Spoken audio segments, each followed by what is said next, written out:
Hey everyone, welcome back to Drowsips. Tonight I've got a short, calm Reddit story about how jealousy turned a box of laundry detergent into a public scene, read slowly over cozy Minecraft footage in the background. If you like this calm vibe, get comfortable and stay a while. It starts with something almost boring in its normality. I'm standing at the front desk, early afternoon. Lobby quiet except for the hum of the air system and a bit of background music. The pace is slow, steady. Just another shift, where most requests blur together. A guest walks up with that look people get when they need a small favor. He asks if we have laundry detergent. I nod, reach under the counter, and pull out one of those single boxes of pods. Then he also asks if I can give him quarters for the machine. Pretty common. I ring it up, swipe his card, and hand over what he needs with a calm, "Here you go." If you were standing there, you'd see nothing special. No sparks, no long glances. I've done this type of transaction dozens of times in a month, and this one doesn't even register in my head as unusual. I'm polite, professional. He's just getting clean clothes sorted, nothing more. But right in the middle of this quick back and forth, he adds a question that catches me off guard. "How old are you?" I answer honestly, and I note to myself he's probably about 10 years older than me. The way he asks isn't creepy, just casual, but it does stand out.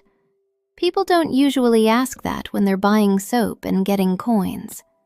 Still, I let it slide, because part of this job is knowing when to keep things moving. That's all it is from my side, a neat routine exchange. Hand over supplies, smile, wish him a good day. Nothing lingers afterward except that odd question about my age, filed away in the background of my shift. By then, I'm already thinking about the next guest, the next little request.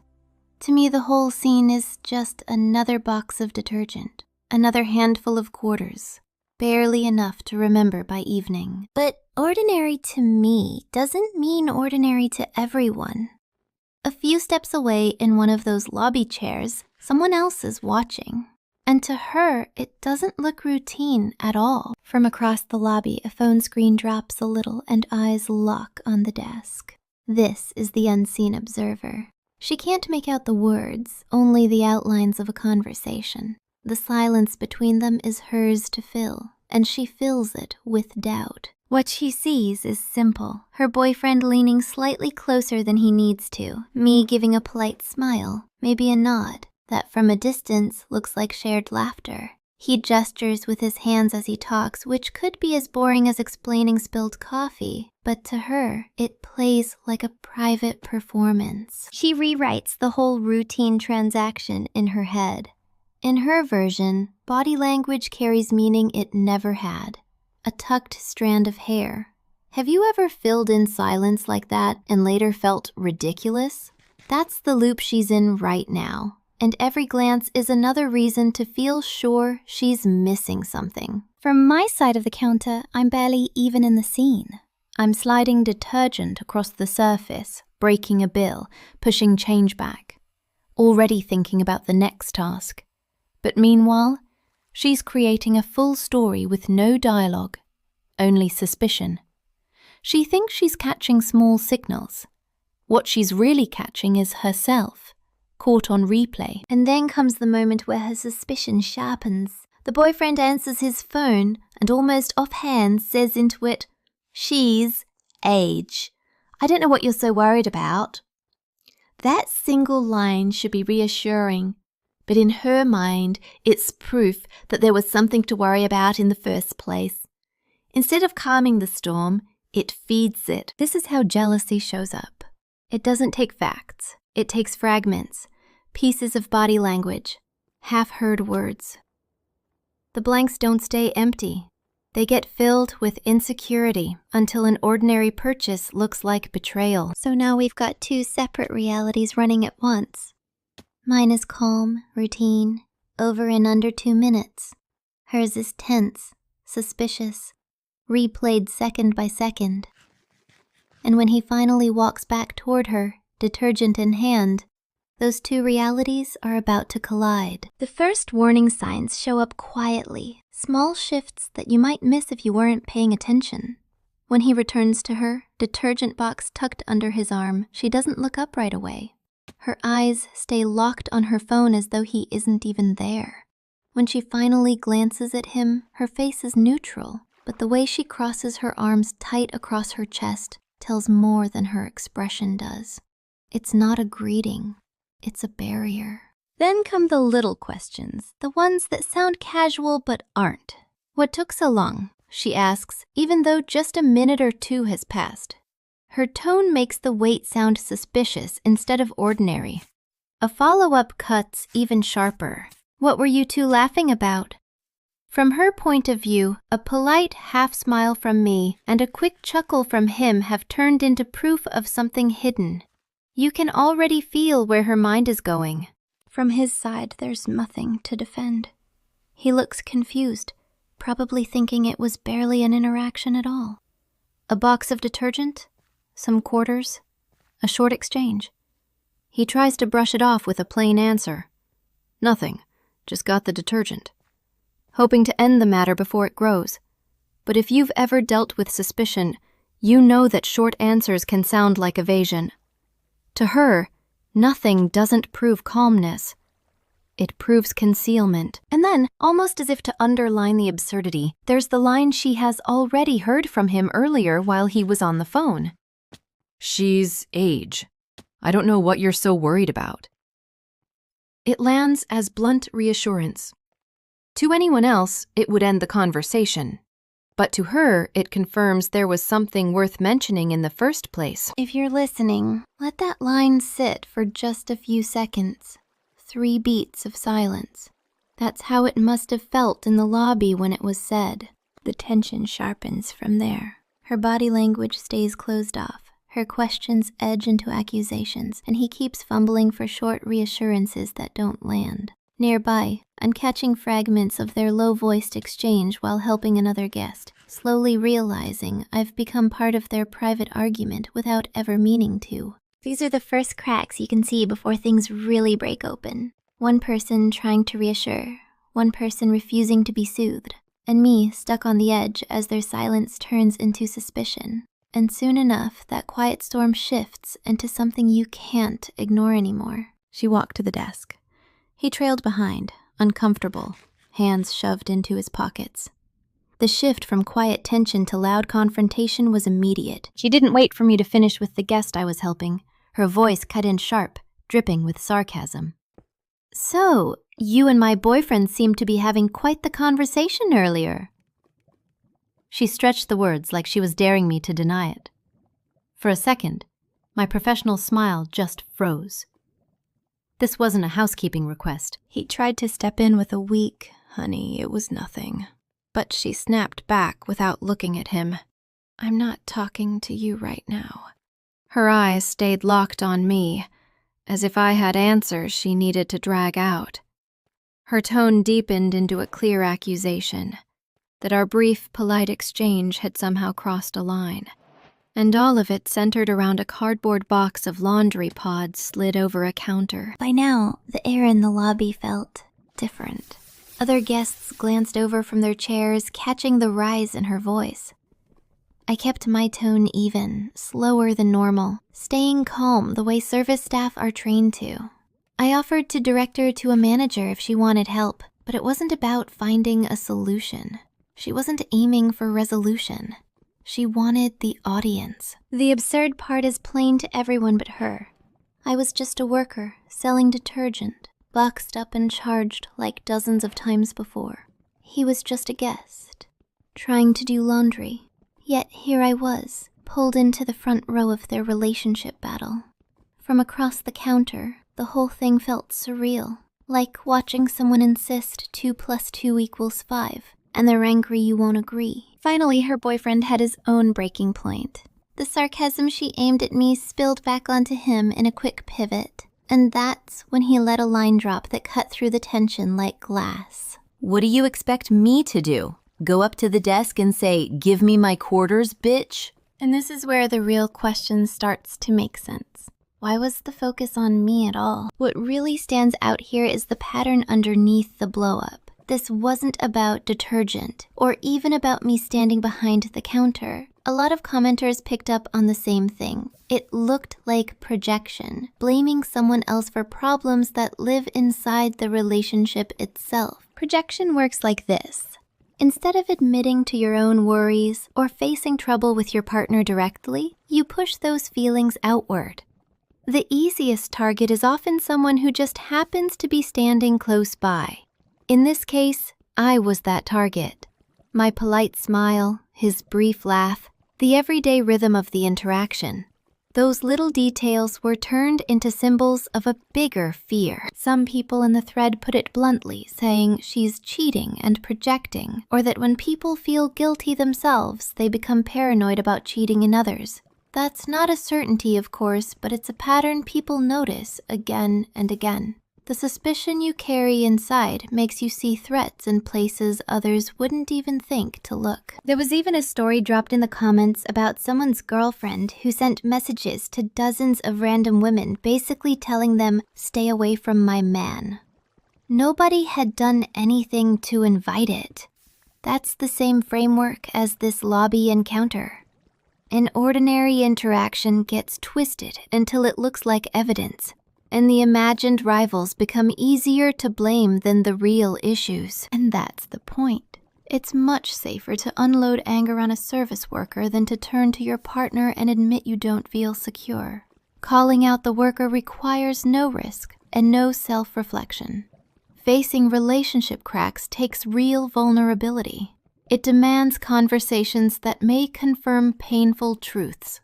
Projection avoids all of that, while making bystanders carry weight they never agreed to hold. The result is theater instead of resolution. She gets to perform her anger. He gets to act defensive and misunderstood. And I become a prop in a conflict that started long before either of them walked into the lobby. The core problems between them, still untouched. Still waiting to surface again the next time he interacts with another woman in public. This is projection, plain and simple. But once you see that, you also start noticing another layer here.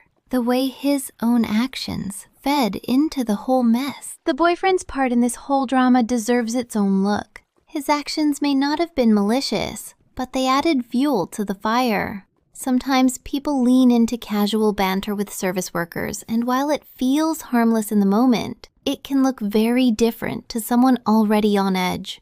That's exactly what happened here.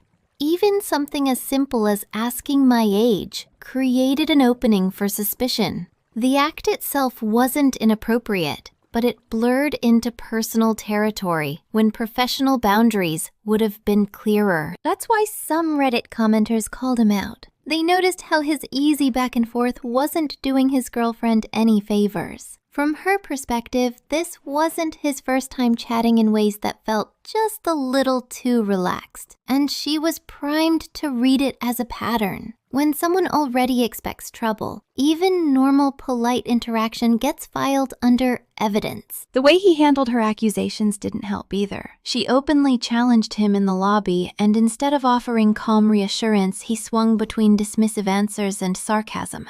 His line at the elevator, "What do you expect me to do? Go up to the desk and say, 'Give me my quarters, bitch'?" made plenty of people laugh, but it also showed how quickly he jumped to mockery instead of care. Some commenters even said that blunt denial was exactly what you'd want in that moment. And sure, maybe he needed to push back. But the way it came out also gave her something more to latch onto. He could have been more gentle, but he was also clearly not flirting. That's where the odd contradiction sits. His behavior wasn't romantic, but also not carefully boundary conscious. And when those two things mix, it's easy for the insecure partner to feel both ignored and confirmed at once. His unwillingness to really set limits left me as the one caught between them. I became part of their back and forth not because of anything I did, but because he didn't draw clean lines early enough. That's the trap for service workers. You end up symbolizing someone else's ongoing fight. And what did come next was the point where tension stopped being private and spilled into something almost theatrical. Here's where the absurdity really peaks. She marches straight to the counter, voice rising, and demands to speak to a manager. She accuses me of being flirtatious with her boyfriend, all over a quick sale for laundry detergent. Then she takes it further, waving that small box like courtroom evidence, threatening to file complaints, report me to corporate, and even leave a negative review. Imagine standing in the lobby and watching that scene unfold. A complete public takedown staged over pods and quarters. It's so extreme, it almost stops being upsetting and starts feeling surreal. Meanwhile, the boyfriend pulls back, steps away, phone out. From a distance, it looks like guilt, though in reality, it's just retreat. He wants no part of it, but his silence makes the display sharper for her. The contrast is total, her pushing the story louder, him shrinking from it. Offer quietly to call a manager. Apologize for the inconvenience without admitting any wrongdoing. Service work rules tell you don't escalate. Don't give the outburst more to feed on. Just hold steady, even as you calculate whether this moment turns into paperwork later. And it's not just a one-off. These jealousy scenes pop up everywhere people work. Someone in the comments shared a story from a call center worker who received a furious email from a girlfriend accusing him of flirting just because his name showed on the support account. Another mentioned a dog groomer who got strings of angry texts from a wife convinced bathing a pet counted as crossing a line. Different jobs, same pattern. Suspicion turns a simple service into a stage for drama. That's what makes this scene so bizarre. Everyone else in the lobby can see how little sense it makes. Guests glance up from lounge chairs, catching bits of the argument. Some even slow their walk across the lobby, curious how far this explosion will go. And that public audience seems to fuel her, like outrage needs witnesses to feel valid. The gap between the cause and the performance is so wide it becomes comical. A 5-minute interaction about detergent ricochets into corporate threats and career-ending accusations. What actually happened? A polite professional exchange vanishes under a pile of insecurity, and it leaves one person holding all the weight. The worker caught in the middle. What comes next is the part most people overlook. The emotional labor of keeping things calm once the accusations start flying. The worker in this story isn't just handling a guest complaint. They're holding back their own irritation and choosing every word carefully so the situation doesn't spiral further. That balancing act takes as much effort as any task behind the desk. In practice, this means steady breathing and a neutral voice, even when you're being unfairly blamed. It means standing behind the counter and refusing to let body language or tone feed into someone's anger. You don't argue, you don't snap back, and you definitely don't show the frustration you're feeling. It's a kind of discipline that looks easy from the outside, but feels anything but. They offered small, non-defensive solutions, suggesting a manager or a private space for the discussion wasn't because they had done something wrong. It was simply a way to give the upset guest the appearance of control without conceding to the accusations. This is emotional labor at its core, validating someone's heightened feelings without validating their story. And this work goes on every day in frontline jobs. One comment mentioned a desk worker who had been spat at by an angry, drunk guest. Another talked about helping a woman in genuine danger from a partner, which forced them to stay calm under pressure most people never face. Each story shows how staff have to manage emotions in real time, both for safety and professionalism, even when the stakes are high. That composure comes at a personal cost. After moments like this, you're still breathing fast when the guest steps away. You might duck into the back office, close your eyes for a second, or swap a knowing look with a coworker who understands. None of it disappears right away. You simply learn how to tuck that frustration away until there's a quiet moment. If you've ever worked a customer-facing job, you'll know this is exhausting, and yet it rarely comes with recognition. There's no extra pay for swallowing your irritation, for absorbing all of that heat so others around you can carry on undisturbed. At most, the frontline worker gets a nod from a manager, maybe backup from security if things get extreme. More often, it's just one more incident logged in the back of their mind. That's why this invisible labor matters so much. It's the buffer that stops small conflicts from becoming disasters. And once the outburst finally fades, another stage of the story begins. The quieter moments that follow when the lobby starts to settle again. The aftermath is quieter, but heavy. The couple drifts off, still mid-argument, steps stiff, no eye contact, and just enough space between them to make it obvious they aren't done. At the desk, the worker straightens papers, checks the system, and forces routine back into their hands. Their body says calm, but inside, it still feels like adrenaline buzzing down to a shaky edge. Coworkers notice. One leans over and checks in with a low voice. Maybe there's a shared look, an eye roll, or a short story about the last time something like this happened. That pure solidarity doesn't make the incident vanish, but it softens it. It reminds the worker that this job is full of wild moments, and none of them bear the weight alone. The realization is simple and frustrating. They weren't a character in the actual story between those two people. They were a backdrop, a bystander, used as a prop in an argument that had been happening long before detergent came into play. It's a familiar truth for anyone who works service jobs. You end up as collateral damage for someone else's tension. Later, they mention it to a supervisor. Sometimes workers share a quick debrief with management, just in case the complaint shows up later. A few commenters said that owners or managers do step into these situations when they escalate for backup. It's less about blame and more about protection. That conversation or note doesn't fix the stress, but it does create a record that says, I was here, this happened, and I stayed professional. From there, the whole scene joins the catalog of wild guest stories that staff keep in their heads.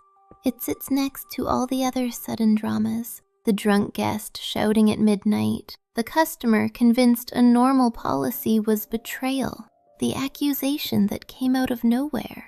It becomes another story that gets told on breaks, traded in low voices that say, yeah, that's happened to me too. Meanwhile, the real fight continues behind closed doors. The mistrust, the insecurity, and the unspoken arguments roll on without resolution. The worker can sense it as they head back to their phone calls and quiet lobby tasks. Nothing actually ended. It only shifted locations. That's the lasting piece.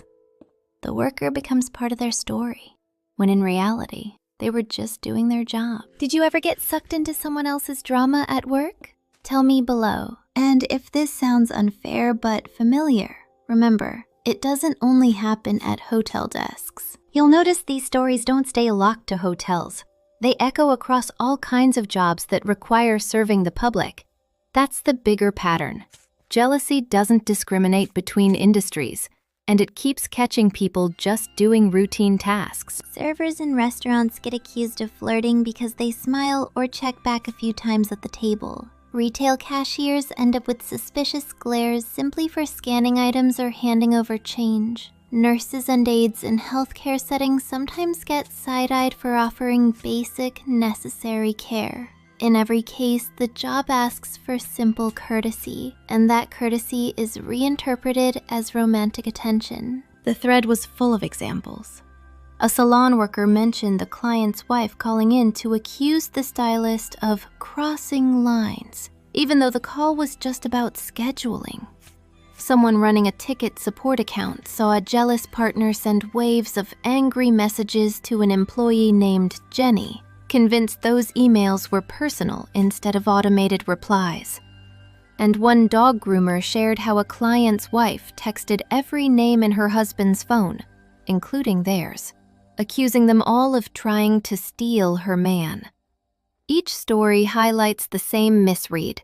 Professional service reshaped into imagined intimacy. The reason this keeps happening is simple. Public service roles take place out in the open. A checkout lane, a front desk, a waiting room. Partners can watch everything. That visibility makes it easy to misinterpret polite smiles or steady tone as something secretive. It turns normal behavior into a stage where jealousy plays out, even if the script exists only in one person's head. What ties these industries together isn't the type of work, but the emotional weight put on the workers. They step into another person's relationship without asking to, and they are expected to manage the fallout while staying calm. That means swallowing frustration, using careful words, and de-escalating situations that they didn't start. They do this emotional work all the time, and it deserves more quiet recognition. Looking across the stories, you'll also see how the accused partners respond in wildly different ways. Some laugh it off and defend the worker, making the jealousy look overblown. Others retreat into silence, leaving the worker stranded. Those split reactions only add to the unpredictability and stress of the moment. So the bigger picture is clear. These incidents don't belong to restaurants, salons, or hotels by themselves. They keep showing up in different forms: grooming salons, ticketing support, retail counters, hospital rooms. And in each version, the service worker becomes the stand-in for a private conflict that never should have spilled outward. Which leaves us with a deeper question. If the worker isn't really the cause, why do people aim their anger there first, instead of at their own partner? Blaming the other woman feels easier than facing the cracks inside a relationship. The outsider is visible, immediate, someone you can point to without risking anything personal. That front desk worker with the detergent becomes a stand-in, a tangible shape for worry that's too hard to name at home. Commenters in the thread put it bluntly. This looks like projection. Lashing out at a stranger saves you from the harder task of questioning trust or vulnerability with a partner. Instead of addressing the real conversation, anger gets pushed outward where the stakes are low. It's safer to accuse a worker than to ask what's missing in your relationship. The psychology is simple but powerful. A stranger doesn't carry your shared history. A stranger doesn't get to argue back in a way that might expose the truth. By focusing on the other woman, you get quick relief from jealousy without risking deeper conflict. It's like shouting at the mirror instead of the person standing right beside you. And underneath it all, projection holds steady. If you fear betrayal or if you carry guilt, it's easier to see it in someone else. That imagined threat becomes a screen where you paste your own unspoken doubts. Insecurity makes neutral gestures, eye contact, a polite smile, a card swipe, feel loaded. None of it belongs to the worker. All of it comes from inside the relationship itself. This misdirection blocks progress. Instead of naming the lack of trust, couples argue about meaningless details. A cashier handing back change, a hotel clerk asking for ID, a waiter smiling at the table. The real work of repairing communication sits untouched, while the focus stays on someone who was never part of the relationship in the first place. That's why service workers in these stories end up pulled into battles they never started. They're not participants, but screens for someone else's fears. Professionals doing their jobs suddenly find themselves accused of things they didn't cause. And that misplaced anger does nothing to solve the actual problem. The takeaway isn't to offer advice, but to notice the mirror. When you feel jealous, are you blaming someone visible because it's easier than looking inward? That question is where the real reflection starts. Blaming the other person is easy. Doing the real work is harder. And from here, the stories start to settle. A reminder of who actually deserves our respect in the end. In the end, what these stories highlight is the unseen work of staying calm in the middle of someone else's conflict. Service workers aren't part of the fight, yet they're forced to carry the weight of suspicion and still deliver professionalism. That's emotional labor most people never notice, but it keeps everyday spaces from turning chaotic. Have you ever seen jealousy turn a small thing into a huge scene? Share it in the comments, and keep it kind. If this helped you unwind tonight, subscribe for more calm story time paired with cozy Minecraft nights. This story is over.